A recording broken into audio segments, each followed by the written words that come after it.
마지막 예배, 송구 영신 예배에 함께 참여하신 한성교회 모든 성도 여러분을 환영하고 축복합니다.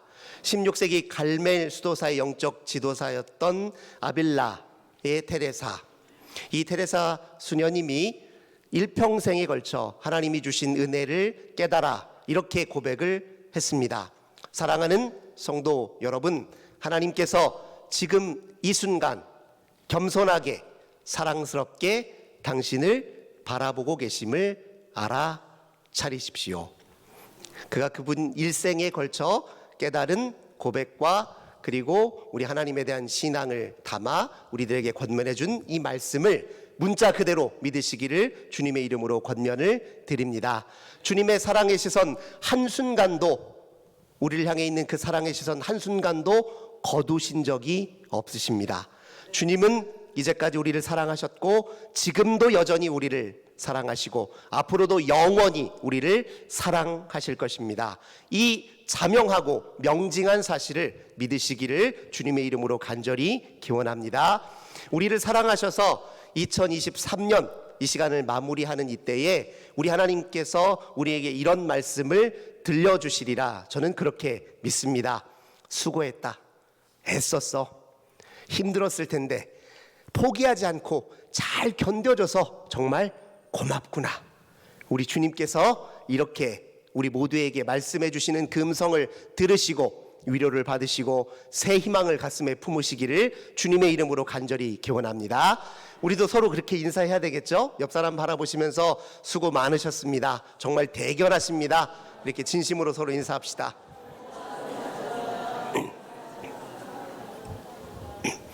좋으신 우리 하나님을 향해서도 영광의 박수 올려드리겠습니다. 하나님 감사합니다. 하나님 사랑합니다. 영원히 주의 이름을 높여 찬양합니다. 할렐루야. 2023년 올해 우리 성도님들의 삶을 대변해주는 삶의 키워드 무엇이라고 정의하시겠습니까? 저도 말씀을 준비하면서 곰곰이 올 한 해 제 삶의 키워드가 무엇인지 생각해 보았습니다. 이런 생각이 떠올랐습니다. 거룩한 여정, 주님과 함께 한 걸음 한 걸음, 이런 삶의 키워드가 떠올랐습니다. 저 담임 목사 처음이거든요. 우리 성도님들 용기가 대단하신 것 같아요. 절 뭘 믿고 담임 목사로 받아들여 주셨는지요. 틀림없이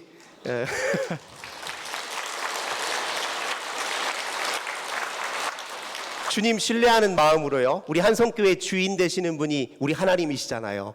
그 하나님 신뢰하기 때문에 거룩한 모험을 감행하신 것이다, 저는 그렇게 생각합니다.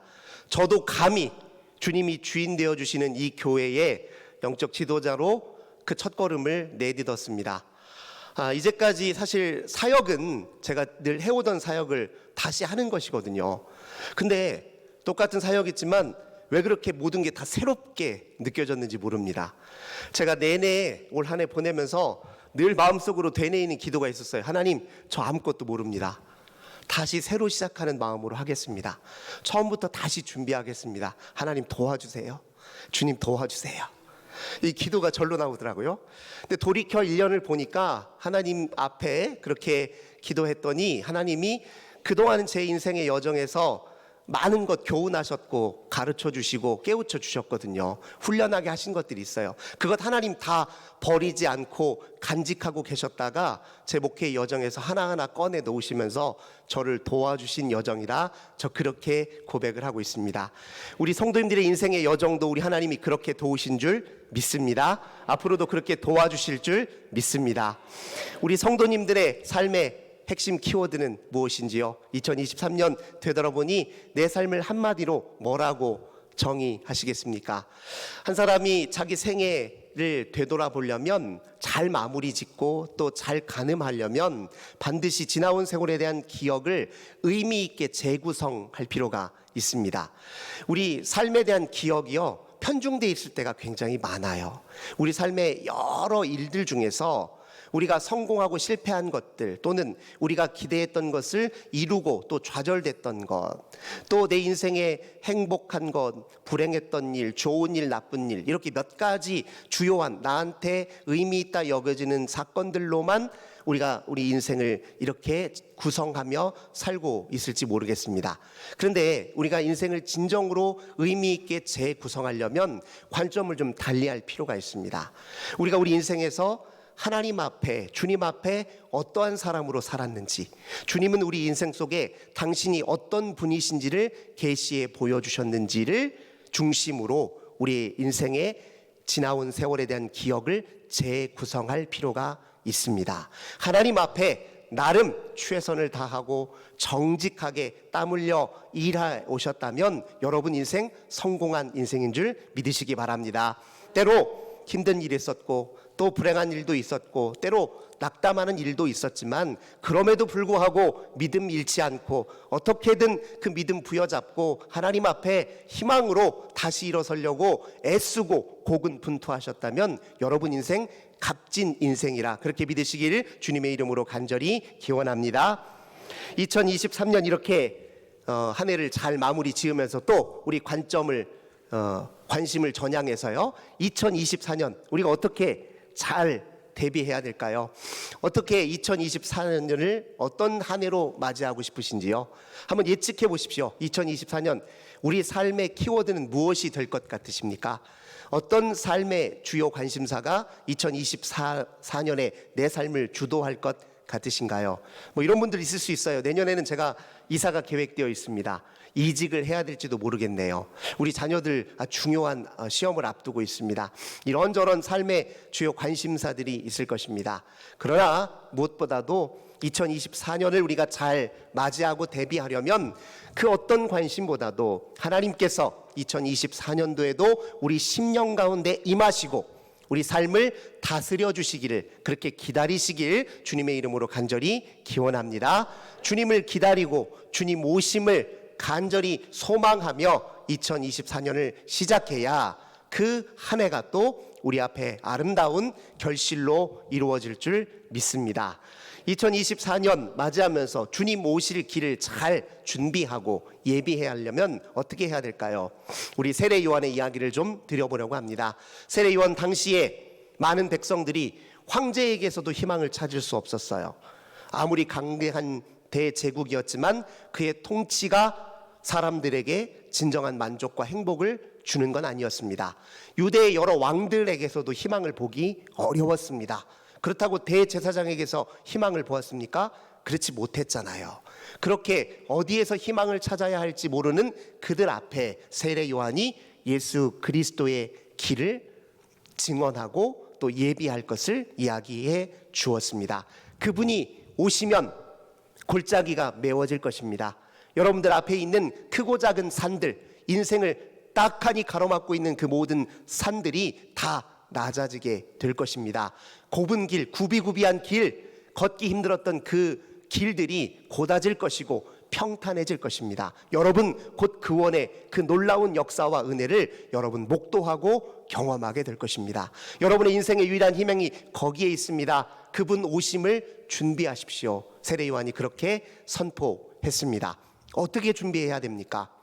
세례 요한은 주님 오실 길을 예비하기 위해 주님을 우리의 심령에 모시고 그분이 우리 삶을 온전히 통치하도록 준비하기 위해서 가장 중요한 말 한마디로 자기 모든 하고 싶은 말을 정리해서 표현했는데요. 한마디로 회개하라 입니다. 회개하라. 회개하라. 회개가 곧 주님 오실 길을 예비하는 가장 중요한 대비책입니다. 회개가 무엇인데요? 몰라서 우리가 못합니까? 세례 요한은 3장 8절에서요 회개에 관해서 이렇게 얘기합니다. 회개에 확당한 열매를 맺으십시오. 이렇게 얘기합니다. 다른 말로 바꿔서 하자면 늘 해오던 못된 짓, 늘 해오던 어리석은 짓 이제 멈추십시오. 그리고 안 했던 것, 오랫동안 꽁꽁 묶어놓고 나중으로 미뤄두었던 것, 그 일 이제 취하고 행하십시오. 매우 이렇게 단명하게 명쾌하게 이야기합니다. 늘 해오던 못된 짓, 어리석은 짓 이제 멈춰야 할 때가 됐습니다. 지금까지 나중에 해야지, 때 되면 해야지, 형편이 좋아지면 해야지 미뤄왔던 그 모든 안 해왔던 좋은 일들 이제 취해서 하면 그것이 곧 우리 인생의 회개인 줄 믿으시기 바랍니다. 회개하는 인생에 주님이 찾아오심을 믿으시길 바랍니다.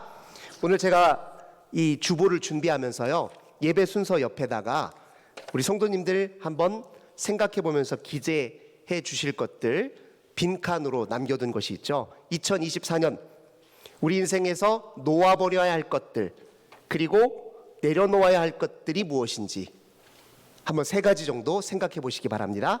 2024년 우리가 꼭 취해야 할 것들, 품어야 될 것들, 마음, 태도, 습관, 행동과 관련해서 놓아야 할 것은 무엇이고 취해야 할 것은 무엇인지 한번 꼭 생각해 보시고 정돈해 주셨으면 좋겠습니다. 무엇을 기준으로 이걸 분별해야 될까요?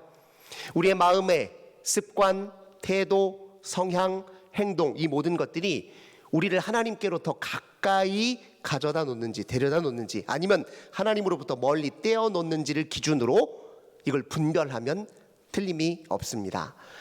무엇보다도 우리가 취해야 될 것은 더 우리 심령의 주님을 온전히 모시고 더 온전히 주님이 우리를 통치하고 다스릴 수 있도록 우리를 어떻게 하면 더 온전히 내어드릴 수 있을까를 기준으로 버려야 할 것과 취해야 될 것을 이렇게 분별할 필요가 있습니다.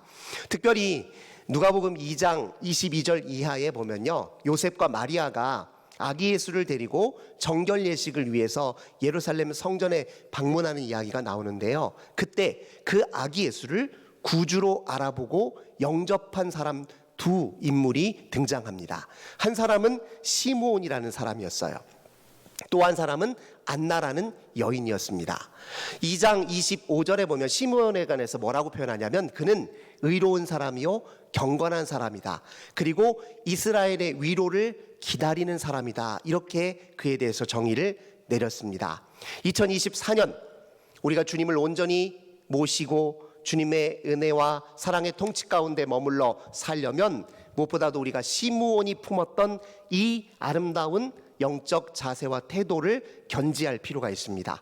의로움 우리 잘 알고 있죠. 근데 의로움과 관련해서 우리가 자칫 잘못 생각하기 쉬운데요, 의로움은 남을 비판하거나 꼬집는 것과는 상관이 없습니다.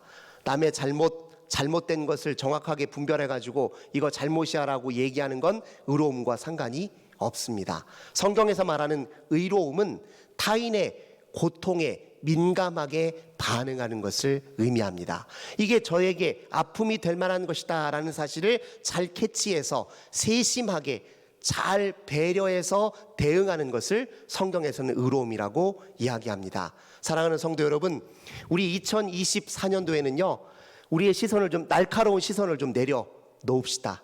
우리 서로 바라보는 눈을 좀 부드럽게 풀어주시기 바랍니다. 한번 지금 바라보세요. 이 사람 어떻게 생겼나? 잘하나 못하나? 그렇게 보지 마시고 얼마나 귀하가, 얼마나 값진가, 이렇게 함께 예배할 수 있음이 얼마나 소중한가, 그런 시선으로 좀 바라보시길 바랍니다. 다른 사람 비판하는 것이 우리 인생에 큰 도움 되지 않습니다.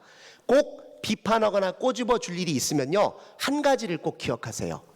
그 이면에 그에 대한 사랑과 애정이 있으면 그 말을 해도 좋습니다. 우리 하나님이 우리를 경책하시고 질책하시고 심판하실 때요, 한 가지 대전제가 있어요.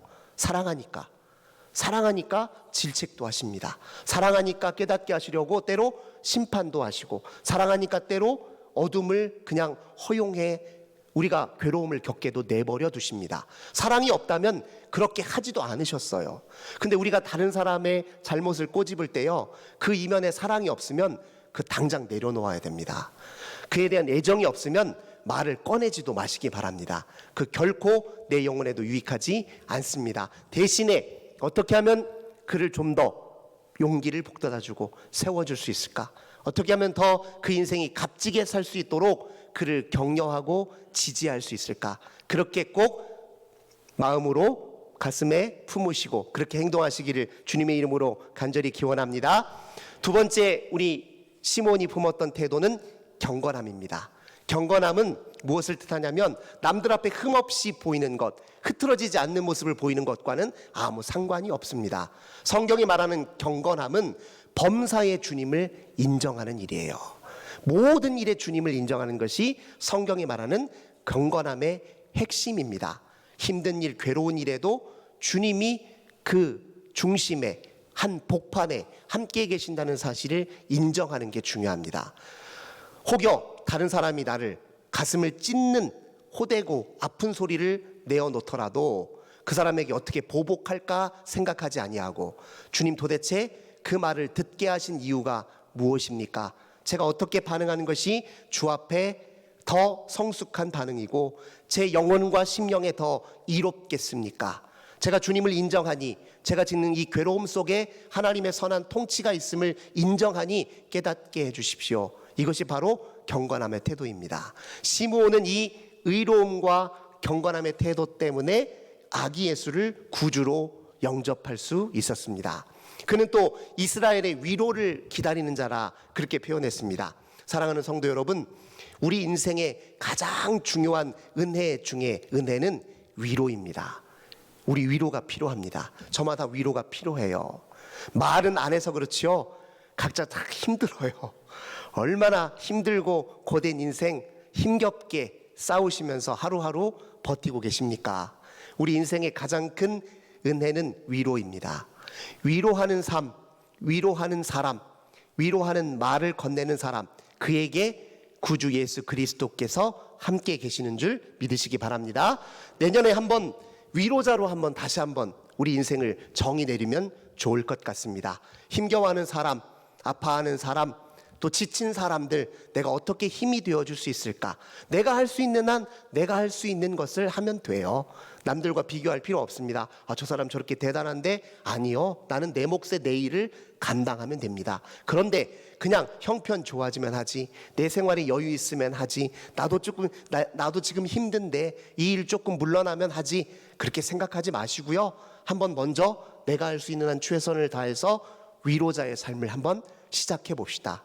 우리 예수님께서 보혜사 성령으로 우리와 함께 하신다 말씀하셨잖아요. 보혜사에 대한 가장 아름다운 정의는 위로입니다. 용기를 북돋아주는 분이에요. 우리 인생에서 우리로 하여금 끊임없이 이 생 결코 포기할 만한 생 아니야, 끝까지 살아내야 이 생에 담겨져 있는 그 신비 맛볼 수 있고, 이 세상 절대 허튼 세상 아니야, 이 삶 그냥 아무렇게나 흘려보낼 삶 아니야, 이것 깨닫게 하시고 우리 삶에 더욱 충실하도록 도와주시는 분이 성령님이 하시는 일입니다. 그 일 우리가 나눠 짊어지자는 거예요. 우리도 위로자로 2024년을 맞이하시기를 주님의 이름으로 간절히 권면을 드립니다. 그리고 또 아기 예수를 구주로 알아보고 영접한 인물이 또 있었는데, 그가 안나라는 여인이었습니다. 이 안나에 대해서 누가복음 2장 36절 이하에서는 뭐라고 표현하냐면, 이 여인이 선지자였어요. 그리고 여성이었죠. 그리고 결혼한 지 7년 만에 남편이 죽어서 과부로 생활한 여인이었습니다. 나이가 80이 넘은 지극한 여인이었어요. 이렇게 이야기를 듣자 보니까 이런 생각이 들죠. 세속적인 눈으로 보자면 참 이제 더 이상 무슨 저 인생에게 무엇을 기대할 게 있을까? 세상에 무슨 필요가 있을까? 무슨 유용함이 있을까? 딱 이렇게 이런 사람들로 취급받기 딱 좋은 사람을 대변하는 여인이 바로 안나라는 여인이었어요. 그런데 그 다음 구절을 잘 보시면요, 이 여인은 성전을 떠나지 않은 여인이다, 이렇게 정의 내립니다. 그리고 늘 금식과 기도로 주 앞에 선 여인이다, 그 여인에 대해 이렇게 설명하고 있습니다. 이 안나라는 여인은 누구를 대변합니까? 세상에서는 눈에 띄지 않지만 하나님께는 친근한 사람을 대변하고 있습니다. 사랑하는 성도 여러분, 세상에는 눈이 잘 띄지 않더라도 2024년 한 해 하나님께는 친근한 여러분이 되시기를 주님의 이름으로 간절히 기원합니다. 하나님께 가까우면 된 거예요. 주님과 가까이 교제하면 족한 일입니다. 하나님과 사랑할 수 있으면, 하나님의 영적 비밀을 볼 수 있다면, 하늘의 소망의 눈을 뜰 수 있다면, 하나님의 하나님 되심과 하나님의 위대하심을 찬양할 수 있다면 그것으로 된 것입니다. 그보다 더 값진 일이 없다는 사실을 믿으시기를 주님의 이름으로 간절히 기원합니다. 하나님께 친근한 2024년이 되었으면 좋겠어요. 그동안 하나님과 얼마나 가깝게 지내셨나요? 해야 될 일 많아서 바빠서 하나님은 조금 뒷전으로 미루어뒀습니까? 그러시진 않았는지요. 2024년 하나님께 친근하시고 친밀하시기를 주님의 이름으로 권면합니다. 이 여인이 그를 위해서 성전을 떠나지 않았다고 얘기합니다. 매일 교회 나와서 살라 그런 뜻이 아니에요. 성전은 주님을 모신 자리를 뜻하잖아요. 우리 심령에 주님을 모시면 우리 마음이 성전입니다. 주님과 교제하기를 청하면 그 자리가 성전이에요. 우리 일상에서 얼마든지 주님을 모실 수 있습니다. 주님과 친근히 교제할 수 있습니다. 아무리 바빠도 하나님과 교제하는 시간 떼어 놓으세요. 의도적으로 떼어 놓으셔야 돼요. 하루에 몇 분 기도하시나요? 얼마나 기도하시나요? 제가 지금 영적으로 여러분들을 채근하려고 이런 말씀을 드리는 게 아닙니다. 하나님이 여러분을 간절히 기다리셔서 하는 말입니다. 애타게 간절히 기다리는데 그것 몰라주면, 우리 주님과 그 사랑 몰라주는 것도 한 해, 두 해죠. 하루 이틀이죠. 이제 알아줄 때도 되지 않았습니까? 이제 그 사랑의 기다리심을 우리가 헤아려 응답할 때도 됐잖아요. 2024년 그 주님의 부르심에 응답하시는 저 우리 모든 성도님들 되시기 바랍니다. 주님과 교제하는 시간 반드시 내십시오. 생활에 금식이 필요합니다. 밥 굶으라는 소리가 아니에요. 우리가 우리 욕망을 채우려고 하는 일들 중에 일부를 좀 떼어 놓으세요. 내 욕망을 위해서 내가 시간 쓰고 돈 쓰고 에너지 다 쓰잖아요. 그거 조금 일부 떼어 놓으세요. 주님을 위해서, 주님과 교제하기 위해서, 하나님을 오롯이 집중하고 생각하기 위해서, 하나님의 하나님 되심을 더 깊이 연구하고 알아보기 위해서, 하나님과 영적으로 체험적으로 인격적으로 만나기를, 그분의 임재 속에 완전히 거하는 일을 기대하시면서 우리 욕망에 힘쓰는 시간과 에너지와 그리고 노력들을 좀 떼어서 하나님께 드리시기를 바랍니다. 이게 생활의 금식이에요. 그리고 이 안나란 여인은 기도했습니다. 기도는 하나님과의 교제예요. 대화를 뛰어넘는 것입니다. 말을 뛰어넘는 것이라고요. 많은 말을 한다고 꼭 기도는 아닙니다. 하나님을 기억하는 것만으로도, 이름을 부르는 것만으로도 기도가 될 수 있습니다. 하나님을 의식하는 것만으로도 기도가 될 수 있습니다. 찬양 한마디 올리는 것도 다 기도해요. 주님 생각하면서 선한 의도를 품고 일하는 것도 기도가 될 수 있습니다. 그냥 성경 한 구절 읽는 것도 기도가 될 수 있습니다. 안 해서 그렇지 할 수 있는 방법은 숱하게 널려 있어요. 하려고만 하면 하나님이 기도하시도록 도와주시는 분입니다.